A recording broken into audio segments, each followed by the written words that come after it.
All right, let's get into this situation with Jimmy Garoppolo, because I still find this to be fascinating. We spent last hour talking a little bit about injuries and the impact it can have on teams, on seasons, on individuals going for their own personal championships, legacies, and so on and so forth, like we talked about, but also trade scenarios, value, perceived value. Jimmy Garoppolo has been his best asset as he's been a winner.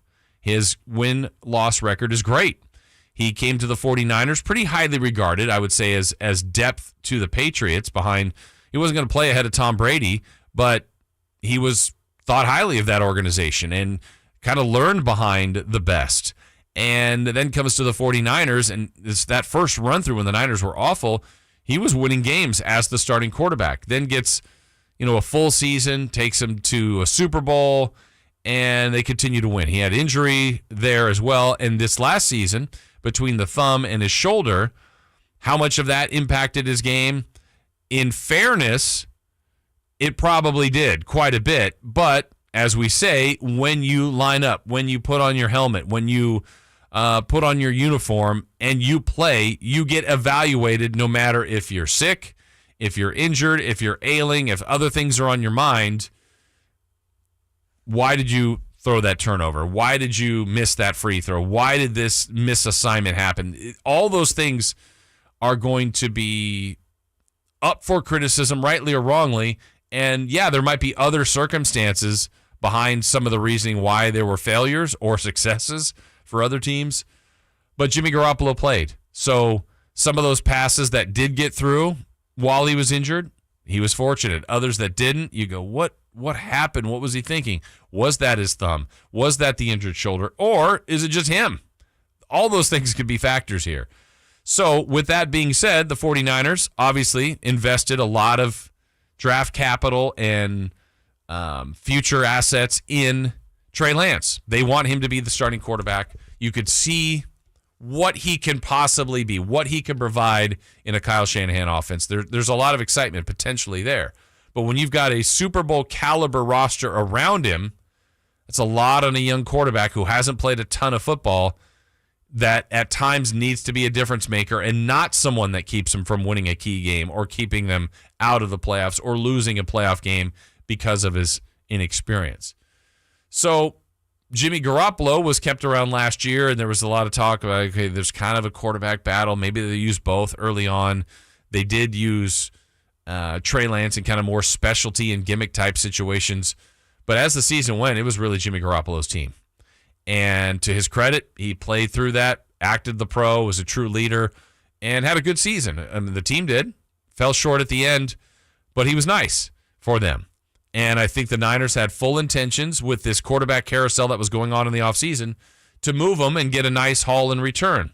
Well, he's still a 49er. Apparently, the injuries to his shoulder scared some other teams, but now he's going to be back. He's going to be throwing here, and he's really the last quarterback domino.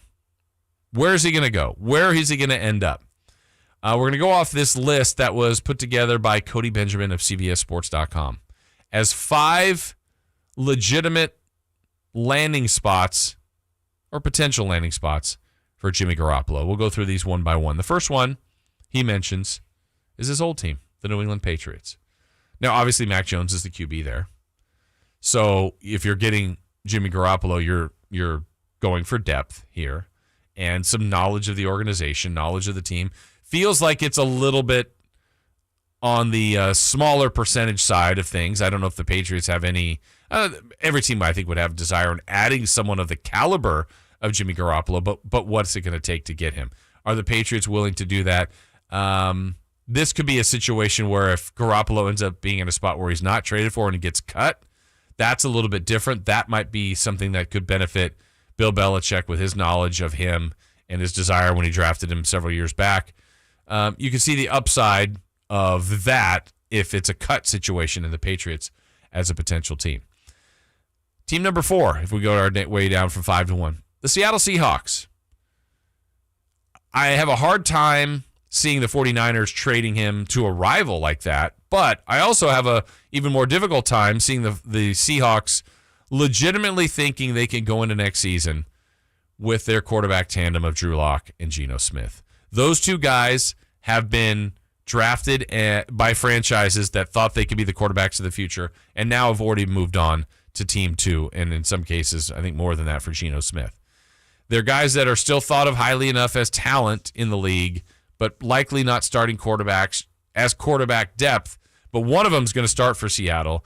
I think they need an upgrade. I know Seattle has also come out and said they're probably more than comfortable with these two for now, and really looking at next season's quarterback class to try to get in there and draft somebody as the quarterback of the future. But that would be team 4. Team 3, the Houston Texans. Not a very good team, but a team that has been pretty quiet on that front, right, since they moved Deshaun Watson. They went in on Davis Mills last year, the rookie from Stanford.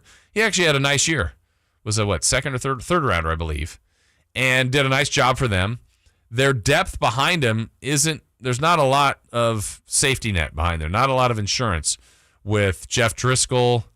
Kyle Allen is also there. So Jimmy G, I think in Houston, makes some sense, but at what cost? Again, are you back into a situation where our team's just going to wait to see if the Niners are forced to cut Jimmy G because of the cap hit? Or our team's going to be comfortable enough to say, no, we need an upgrade. We will trade for him. That's why I think the longer this goes on, the tougher the position is for the 49ers. Team 2 of 5, if we work from 5 to 1, the Chicago Bears.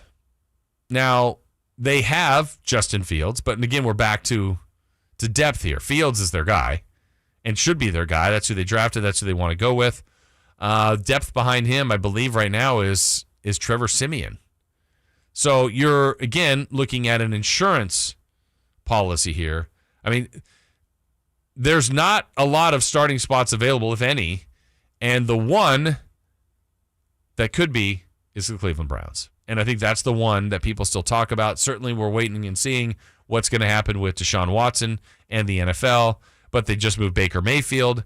That moves out one more piece of a potential, certainly of the last couple of years starter. Jacoby Brissett's the other name, who was also with Jimmy G in New England behind Tom Brady. But I think the 49ers are in a really, really weird spot here with Jimmy G because I still maintain that they could even hang on to him as the 49ers' own insurance policy. Now, there's some cap concerns, certainly on that end. But last year, it was kind of like, well, we're going to keep on to him, make this kind of a quarterback battle. He clearly went in and was more ready to go than Trey Lance. If Trey Lance is looking good and you're comfortable with him in Lynch and Shanahan, then I think that makes it a lot easier. We've heard differing reports on that he's looked better, looked more understanding of the offense, more comfortable. I hope so. It better be. And if not, then you wonder about the 49ers' depth at the quarterback position. So the Jimmy G carousel and the waiting game is still on hold at this moment.